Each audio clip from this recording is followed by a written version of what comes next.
Every week, young men from the provinces come to London in search of glamour and bright lights. Some return home bitter and disillusioned. Others fall into the hands of evil women who prey on these innocent young men. This is the story of one such young man. Would you mind telling us your name, please? I should rather remain monogamous. I see. Well, will you tell us your profession? Would you mind speaking up, please? I'm a male model. I see. And this trouble that you got into started, I believe, at Dimpton-on-Sea? That is quite right. You see, unbeknownst to me, my fiancée took a snapshot of me while I was on the beach, paddling. She sent it up to the carnival committee and I was invited along to the carnival dance. It wasn't until I arrived there where I realized what was expected of me.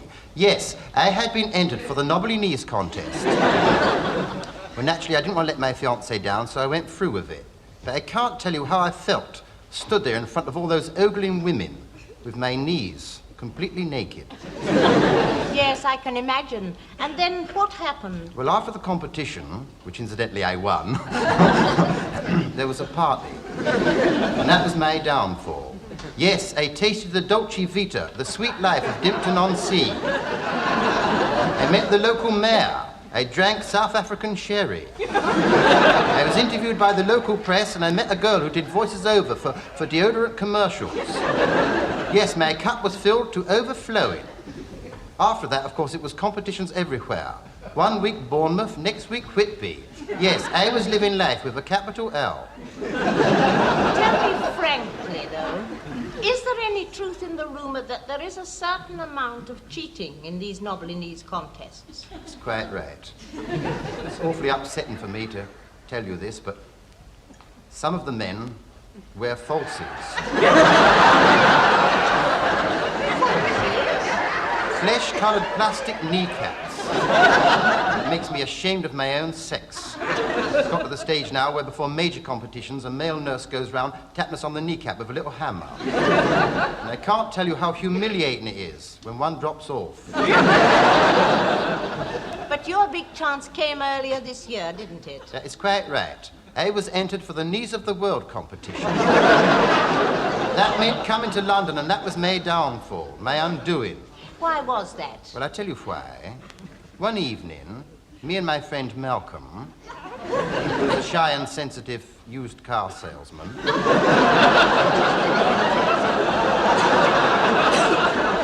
we went for a walk up the West End. All we wanted was a little innocent pleasure. What time was this? 3 o'clock in the morning.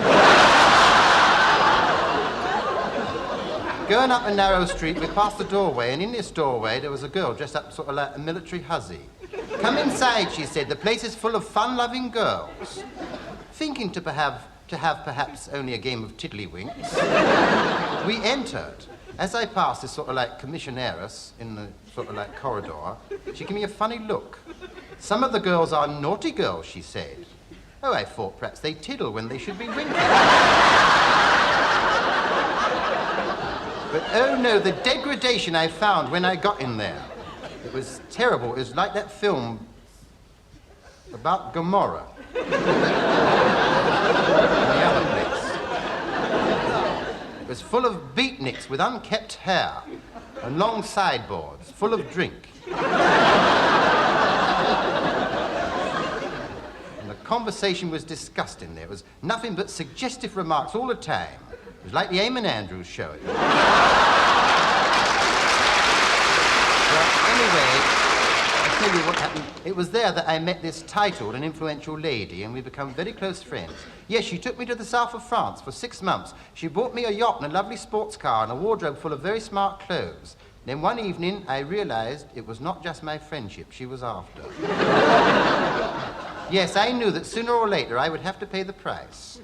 One evening, she invited me into her luxury penthouse in Goldhawk Road. After several glasses of ruby wine, she started lowering the lights. At first, I thought she wanted to make the darkroom test, but seeing no chocolate in evidence, I realized how wrong I was. It was then she made this nasty suggestion. What was it?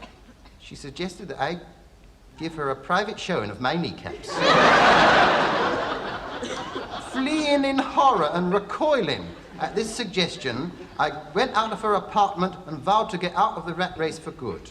After all, I was still only 33. I had my whole life before me. So underneath all the glamour and the tinsel, there's heartbreak. That's quite right. And I'd just like to say in conclusion, and to end up with, to all young men with nice knobbly knees, do not flaunt them for all the world to see, but save them for the girl you marry. Thank you. Good night. Was I all right?